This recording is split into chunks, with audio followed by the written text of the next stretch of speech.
Hi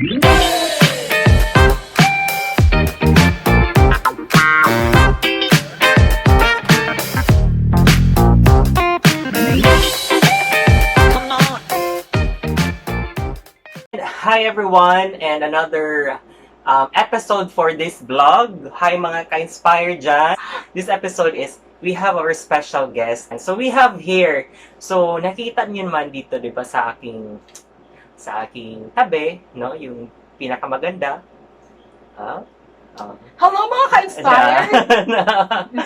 Okay, so palakpakan natin, we have here, for this episode, we have our financial advisor, and multi-awarded financial advisor. Oo, yun. Ayan, maraming award. Yeah. Just one. One award and counting. Oh, So, wow! ayan, Thank you for that. So, yun. So, palakpakan natin, we have Ma'am Ivy Palomo. Yun. So, yan. Ayan. So, si Ma'am Ivy is isang financial advisor, at saka siya ay maghahayag ngayon at saka i-share niya yung ano ba talaga yung dapat gawin sa mga pera natin, di ba? So we have our own source of income, no? We have our salary, we have our own business, no? May mga business men and women tayo dyan out there sa mga manonood. So ano ba talaga, kung paano ba talaga, no? We have that kind of plan, wise plan to handle our money, because I do believe that money will come and go. Yeah. Tama ba yun, Ma'am Iris? That is true. Tama ba yun? So yan, for this, we have a financial advisor para ma-share sa atin kung ano ba talaga yung dapat gawin sa ating mga money. Ayun, no? So ano ba yung mga dapat nating alamin para we have our own tinatawag nating wise Spending. Wise spending, no? Wise spending our money. Investing. Wise investing. So yun, maganda yun kasi kasi yung money kasi is madali talaga maubos. Like for example, you have now 1 million, but hindi mo na handle na maayos yung 1 million mo. Hindi mo lang alam, mawawala yung money. Diba? Tama ba? Tama ba yun? Yes, thank you, Enzo, for the very flattering Yun. introduction. But the introduction was really so flattering. But you know what, mga ka-inspired, me personally is not a good financial planner in the past. But I'm trying my best to be good in such aspect. Yes. Yan. So yung mga na-encounter mo as a financial advisor, ma'am, is that ano ba yung mga usual na mga tanong nila? Okay. So, yun. So, before anything else, I just would like to ask you, sino ba sa atin dito, who among us here, wants to get rich really quickly? Because if gusto nyo yun, then this vlog is really not for you. You may skip and look for other means where you can have your money, a big amount of money, or shall we say, yung madalian, yung 10,000 na capital, gawing 40,000 agad. Before ko i-discuss regarding my being a financial advisor, I just would like to share very quickly what I have experienced. Bakit ba ako napadpad dito? Why naging financial advisor ako? Paano ka ba napunta dyan na yung financial advisor? Kasi yung advocacy mo kasi is that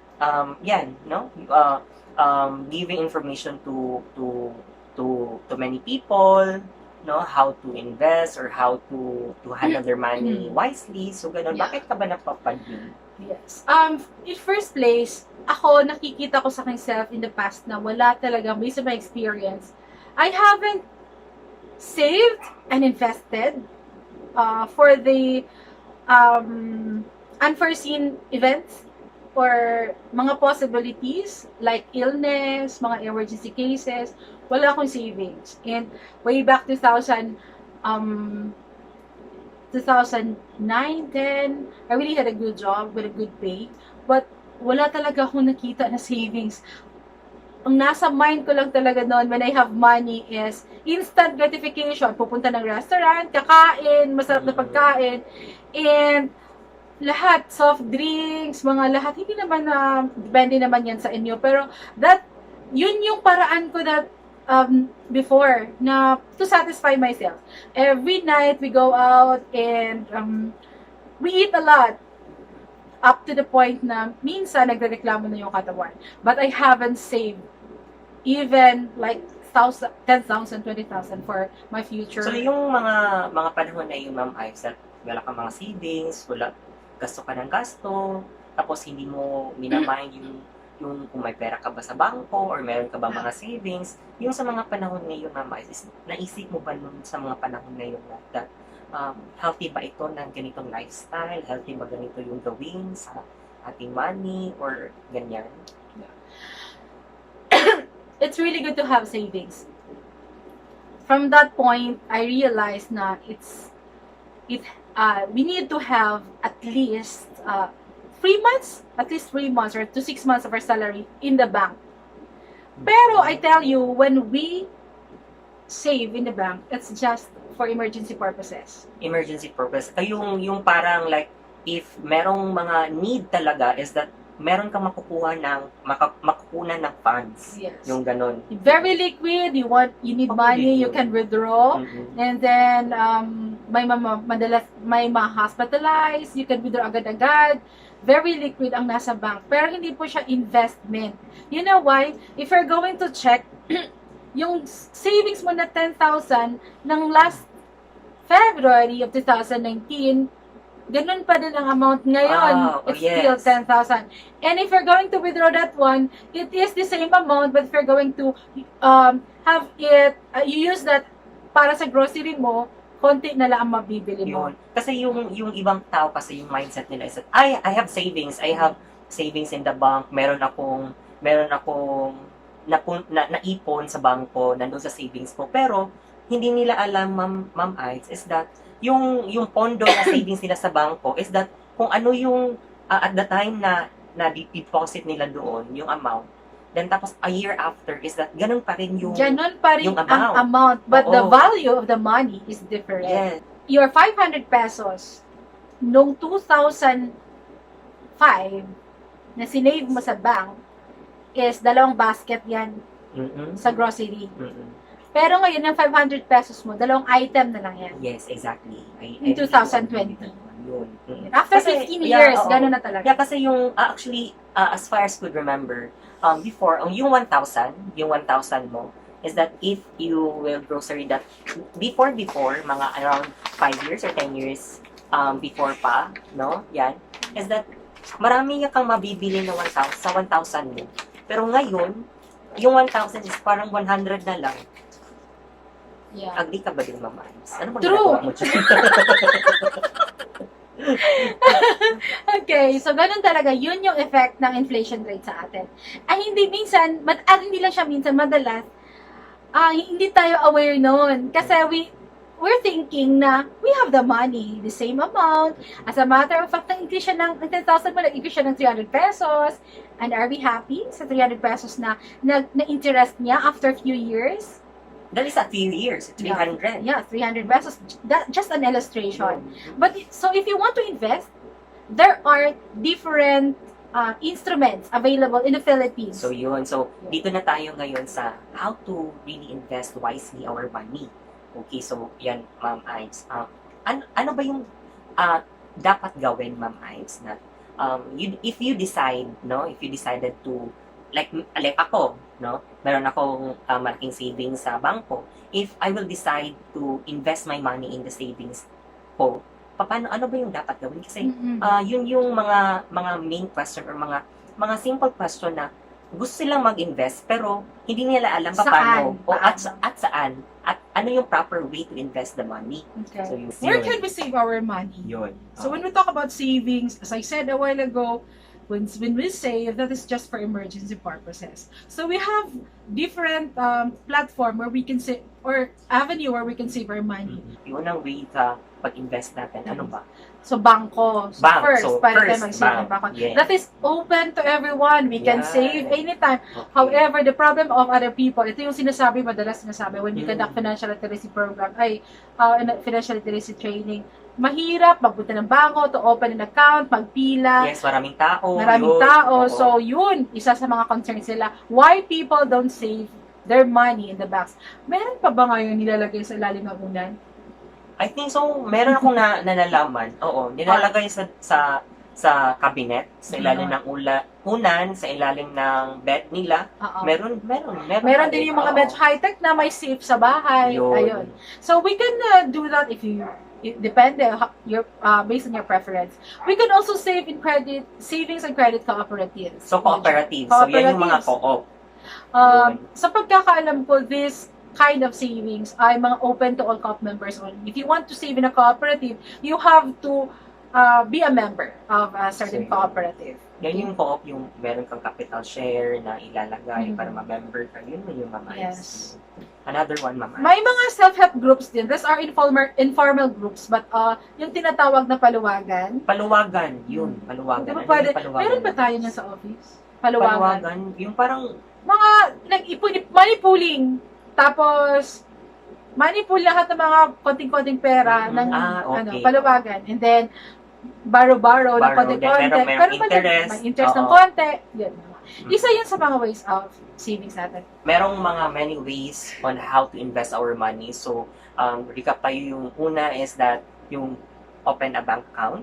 So, yun, ilagay yung money sa bank.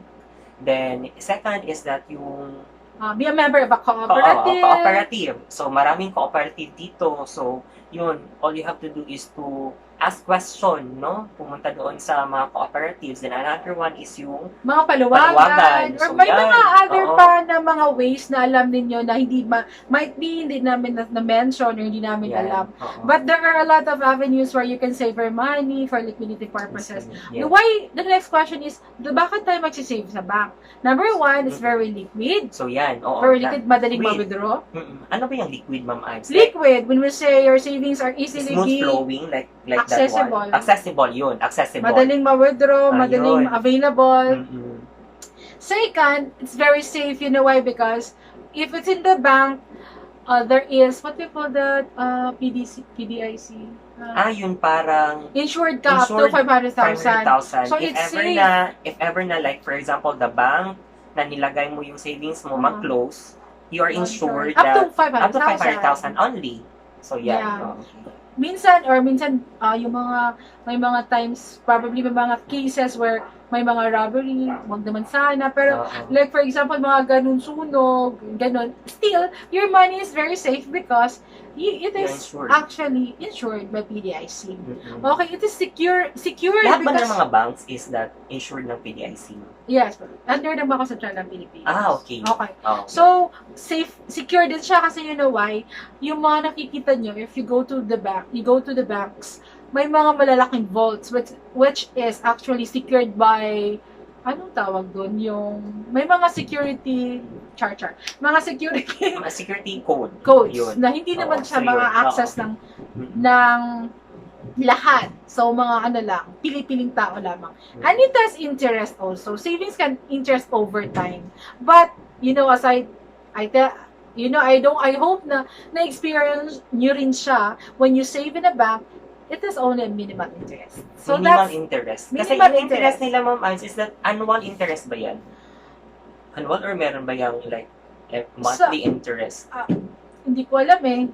Kasi yung pagkakaalam ko is that meron silang minimal amount lang for the interest annually. So yun na nalaman ko.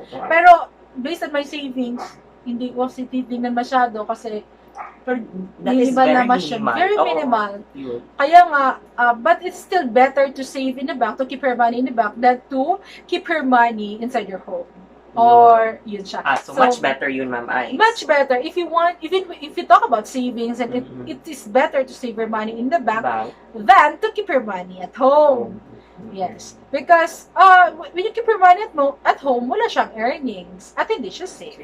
Pwede siya manakaw. Probably siguro, Ma'am, is that okay lang siguro makip ng money at home, but hindi siya ganun kalakihan. So yung parang minimal lang na meron kang makukuha na emergency. So yan, if ever na yung bank is that hindi available, no? So meron kang mapagkukunan ng funds mo. So if ever na yung hindi naman siya good na ikip mo lahat yung money mo na ang laki-laki ng money mo sa bahay mo lang i-keep. So, hindi naman siya ganun ka-good. So, Hindi ka dapat makakatulog noon, mga ka-inspired. So, Iniisip mo lagi, may pera ka sa bahay. Yun. Mag-hire ka na ng security guard. O tsaka Another- 5 CCTV cameras.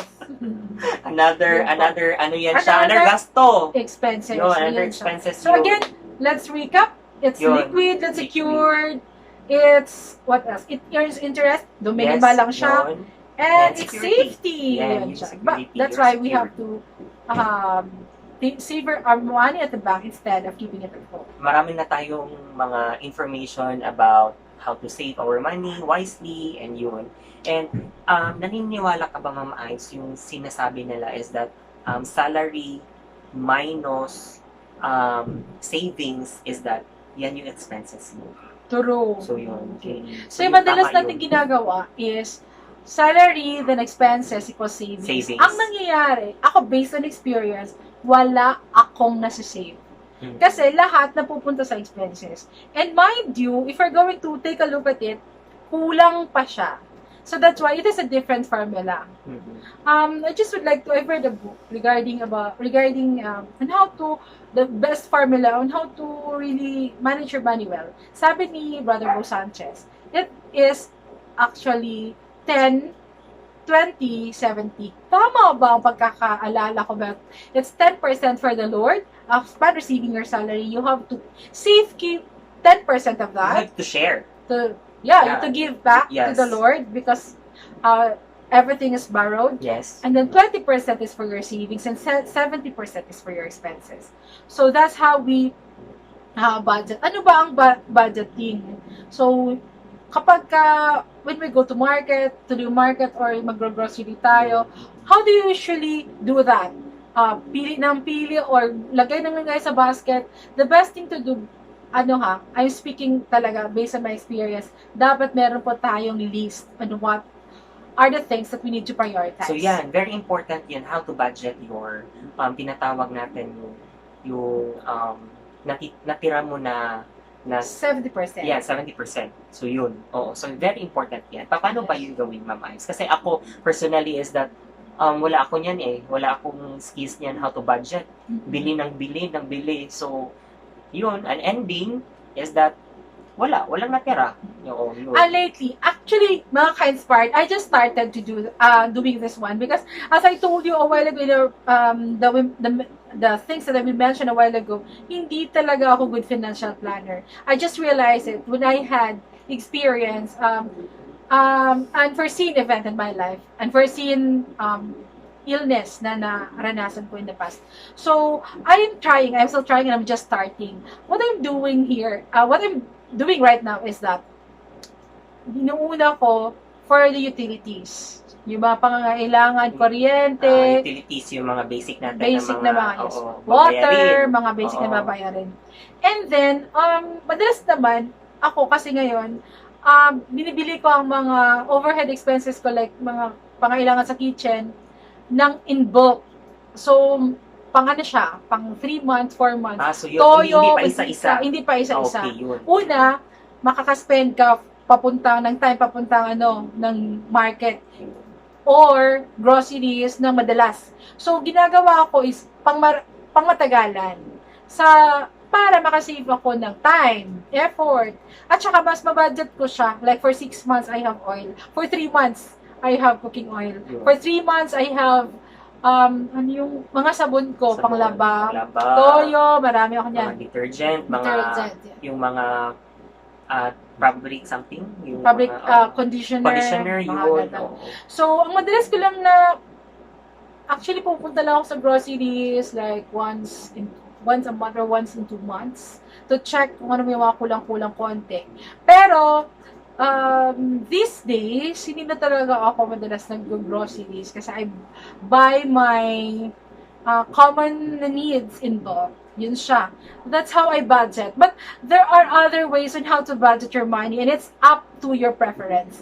Pag sa tingin nyo, yung sa akin naman na effective, might not be effective to you, then you can have yours. As long as we focus on what are our goals para bakit ba natin binabudgetan ng pera, then how to achieve those goals. How to persevere para ma-achieve yung goals. And of course lang, focus lang talaga.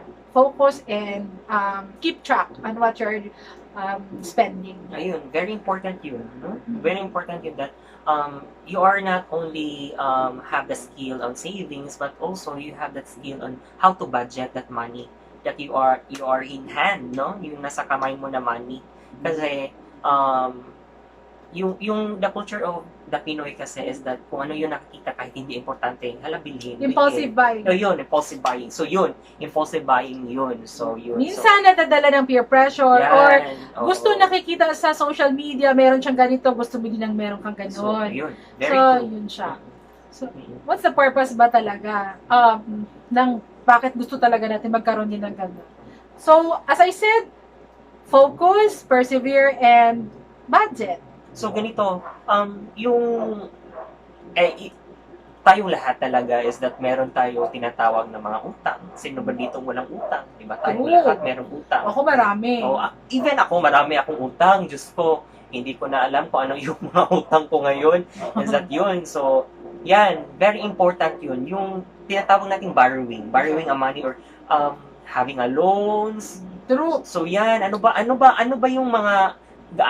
yung mga ways natin nga dapat nating tandaan if kailan tayo mangutang, Ma'am Ice? Kailangan ba tayo mag-loan ng ganito? Yung loan natin at saka yung utang is right and left yung utang natin. Yun. So ano ba yung dapat gawin natin? So Ako talaga I keep on mentioning, I will talk based on my experience. When I had my job, yeah, bad job. when I had my job, the first thing na nasa isip ko talaga, saan ako pwedeng mangutang? You know why? Because I feel like I'm capable to pay. So, nasa isip ko talaga, paano ako makaborrow? Because I have to buy a new laptop, I have to buy a new camera. Yeah. Yun ang nasa isip ko. That's why when we talk about budgeting a while ago, sabi ko talaga, focus. Focus on what are your dreams and goals. Kasi kapag ma-lost po tayo doon, na nasa sidetrack po tayo sa mga tempting na bagay na bibili sa market, na napopost sa social media, na ang laptop na 30,000 naging 11,000 na lang. Gusto mong bumili agad, then, nawawala na tayo sa ating goal. And the tendency is that, because we lost sa ating focus, nauubusan po tayo ng budget. Ang tendency po niyan ay, we will opt to borrow. Kasi masarap talaga, yun, Sir Enz, lalo na po kapag ang ibabara mo, we're talking about thousands or hundreds of thousands of pesos. Ang sarap pag nasa kamay mo. Oo. But don't you know, mga ka-inspired, when you already have the money, it's just very easy to spend it. Kasi ano nga yung English ng utang? Debt. Debt. How does it sound like? It sounds like death. Parang death, no? Kamatayan. Yung kamatayan. So, Yeah, exactly, Ma'am Ice. Yun. Pero, kaya nga, minsan, may mga tao talaga na hindi na makatulog due to worries. Hindi naman po masama ang mangutang. Yeah, hindi talaga masama. Credit is actually useful when you have to spend it in a specific purpose in which kailangan talaga emergencies or talaga yung not for, as I told you, mangutang ako, bumili ng laptop, bumili ng camera na pwede ko namang pag-ipunan. So, hindi naman masama ang mangutang. Pero for me, it's not that really bad.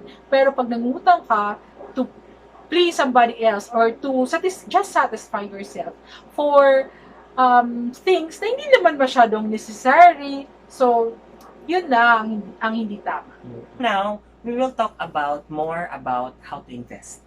Yeah. Yun. Very interesting. Yeah, very exciting because alam na natin how to do financial planning kasi marunong na tayo mag-budget and we know that the important thing that we need to prioritize and that's what we call financial wellness. Paano nga ba? Saan ba tayo mag-i-invest? So yun yung mga tinatawag natin na mga basic question ng mga tao kasi maraming tao na gustong mag-invest pero hindi nila alam paano, no? At saka saan i-invest yung money. So yan yung very good question. Paano ba yan, Ma'am Imes? Ano ba yung unang gawin sa pag-invest? So kung first ko talaga na tip ito, ano nga ba? Let's build, una talaga, pinaka-basic, be with people who are financially savvy para po, tayo po, yung ngayong tawag dito yung positivity kasi at saka makukuha mo yung positive energy from those from people. Oo, na yung ganun may yung mga mindset na mga ganun na ganun. mindset. Oo. And from these people, you will learn on what or where to invest your money. Kasi, they can coach you and mentor you. Paano nga ba palaguin ang pera?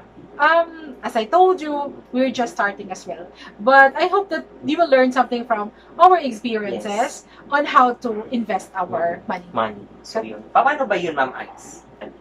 Before we will do into details about investing, Ma'am Ice, para lang din malaman ng mga ating manunood, ng mga ka-inspired natin, is that ano ba yun talagang meaning ng investment?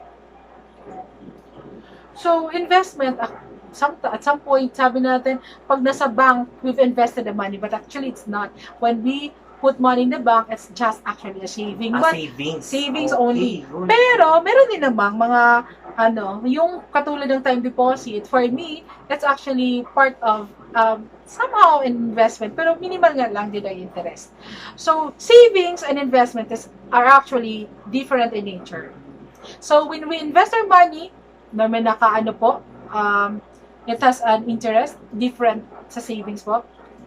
And, but when we do invest, it is, the purpose is to grow our money para Ma-multiply. To grow and para apason. So, ano ba sa Tagalog yung, the inflation rate? To go with the flow of the inflation rate. So, ganun ba yun? Yung investing? Ang hirap naman mag-Tagalog. Para Kasi ano yung Bisaya, Ma'am Ice? Para maapas ang inflation rate. Maapas yung inflation rate. Is that, in Bisaya. Yung Bisaya, yung maapas yung inflation rate. Ano nga ba ang inflation rate? Inflation rate. Ano ba talaga yung inflation rate naman? Yeah. Inflation rate is actually the general increase of prices in the market. I hope I defined it right. Parang, kunyari, Sir Enz, kunyari, yung nag-save tayo sa bank ng 10,000 pesos, 10,000 pesos pa rin yun siya after 10 years. Pero, iba na yung value niya. That's why we need to have an avenue where we can invest our money. And these days, marami po tayong instruments available in the Philippines where we can ask our friends paano po ito gagawin. Madalas po natin naririnig about equity, bond, balance fund, mga ganon, corporate bonds, UITF, mutual fund, marami po talaga. Ang problem lang po natin, paano po natin ito pasukin and how we're going to be part of that. The earlier you invest, the more interest your investment earns. It's always good to invest at earlier time when you are still young. Yes. Because your money will also earn early. Because you will also, your money also grow na bata ka pa. And as soon as you grow old, meron ka na enough saving. Yeah. Because in general, the younger an investor is, the more she can afford to have an aggressive appetite. Risk appetite, brother. So, ano bang ibig sabihin ng naman? Yun, basta. Because, well, yung pera mo, gusto mong pang mag-grow, yung kapag older ka na, when you become in your mid-50s, gusto mo na lang, yung preserve na lang ang pera mo, not for interest purposes. Parang i-preserve na lang ang pera mo for retirement. Pero yung mga bata pa, katulad mo, tulad natin. Yun, mas medyo aggressive po tayo, mas mataas po yung risk appetite natin. So, yeah. The earlier and longer you invest, the more your investment earn. There are ways na pwede ka namang hindi ikaw mismo ang mag-i-invest, maglalagay sa, hindi ikaw yung personally. Gagawa nun. Oo. Yung tipong matutulog ka lang because we have fund managers to do that for us. So yung what I'm talking about is you can invest. There is a way on how to invest your money na hindi yung less hassle. And ito makikita mo, I have one policy here. Yes. Mm-mm. You can see, that's one policy for my client na nag-iintay. This client of mine is, una, she wants to be protected. Number one, Very important yan.